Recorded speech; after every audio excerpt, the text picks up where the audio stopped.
এই মুহূর্তে আমরা দেখতে পাচ্ছি সম্ভবত ঘূর্ণিঝড় রেমাল, যেটি আরও শক্তিশালী হয়ে ভারতের ওড়িশা থেকে পুরী উপকূলে আঘাত হানার সম্ভাবনা সবচেয়ে বেশি দেখাচ্ছে।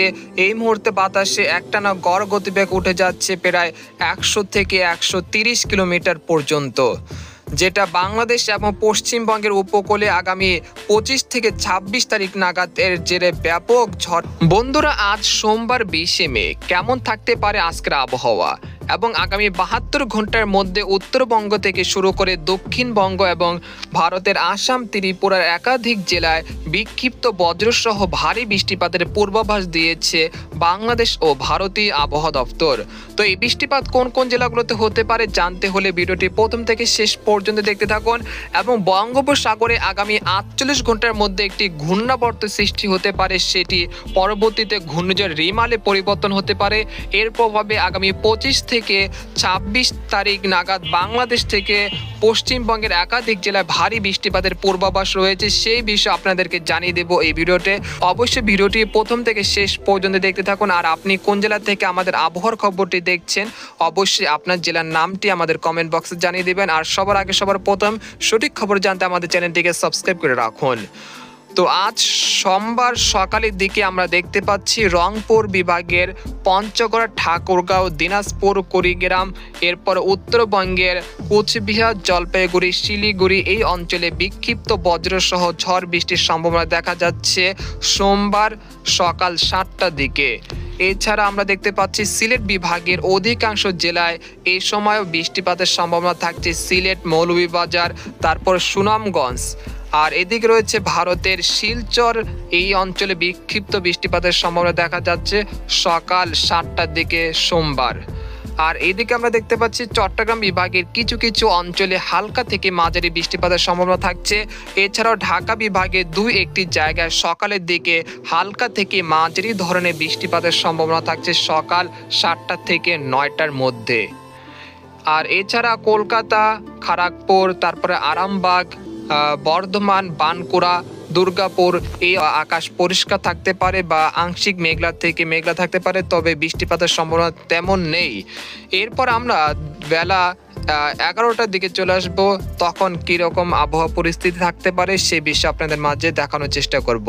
আমরা দেখতে পাচ্ছি বেলা 11টার দিকে রংপুর, গাইবান্ধা, তারপরে বগুড়া, তারপর রয়েছে শেরপুর, জামালপুর, এরপরে কুড়িগ্রাম, পঞ্চগড়, ঠাকুরগাঁও এই অঞ্চলে বিক্ষিপ্ত বৃষ্টিপাতের সম্ভাবনা থাকছে বেলা 11টার দিকে।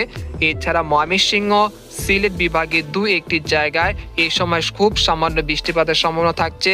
তাছাড়াও ঢাকা, মেহেরপুর, খুলনা, তারপরে সালুকা, ফরিদপুর, পাবনা, নাগপুর এই অঞ্চলের আকাশ আংশিক মেঘলা থেকে মেঘলা থাকতে পারে সকাল 11টার দিকে।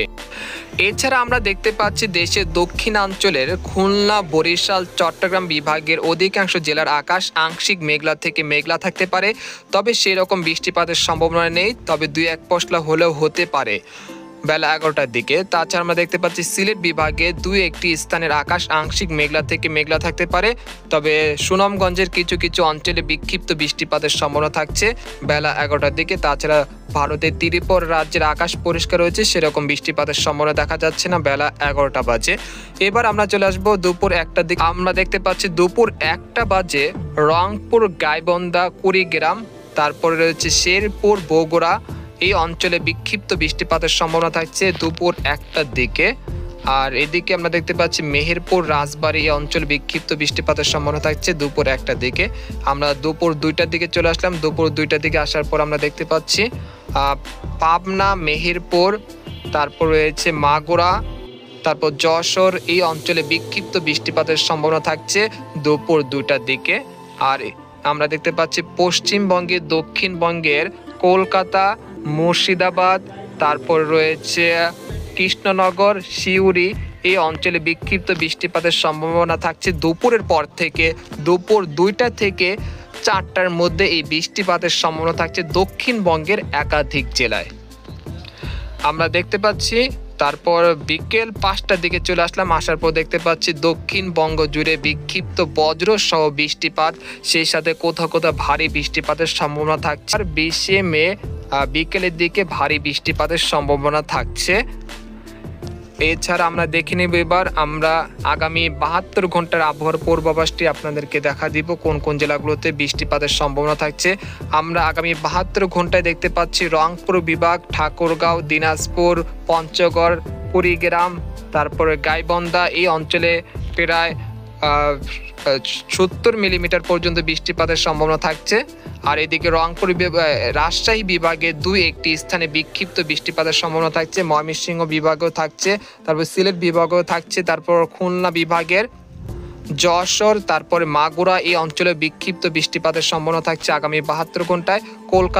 কলকাতা, তারপরে রয়েছে আরামবাগ, শান্তিপুর, বর্ধমান, কাটুয়া, দুর্গাপুর, বানকুড়া এই অঞ্চলে বিক্ষিপ্ত বৃষ্টিপাতের সম্ভাবনা থাকছে আগামী 72 ঘন্টার মধ্যে। তাছাড়া আমরা দেখতে পাচ্ছি ঢাকা বিভাগের বেশ কিছু অঞ্চল, ঢাকা, তারপরে মুন্সিগঞ্জ, দোহার, ফরিদপুর, নরসিংদী, কাপাসিয়া, তারপরে কিশোরগঞ্জ এই অঞ্চলে বিক্ষিপ্ত বৃষ্টিপাতের সম্ভাবনা থাকছে আগামী 72 ঘন্টার মধ্যে। অর্থাৎ আগামী 72 ঘন্টার মধ্যে দেশের 8 বিভাগেই বৃষ্টিপাতের সম্ভাবনা রয়েছে, তবে কয়েকটি অঞ্চলে নাও হতে পারে।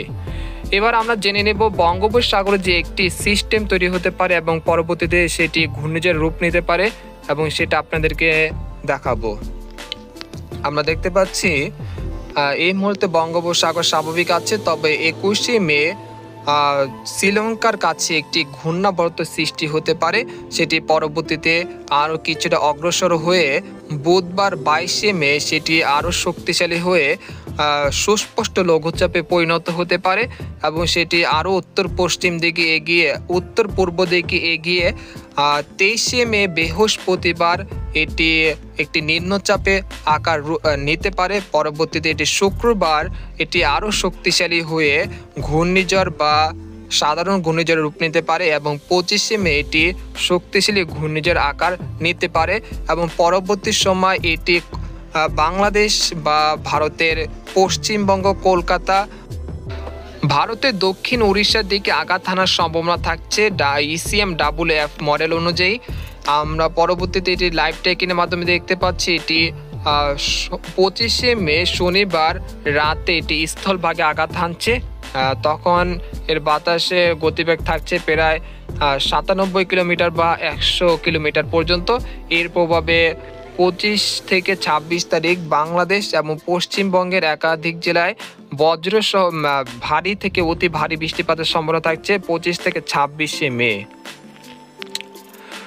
তো এই ছিল ঘূর্ণিঝড় নিয়ে সম্পর্কে বিস্তারিত আপডেট। তো আজকের মতো এখানে বিদায় নিলাম, দেখা হবে পরের ভিডিওতে, সে পর্যন্ত আমাদের সাথে থাকবেন।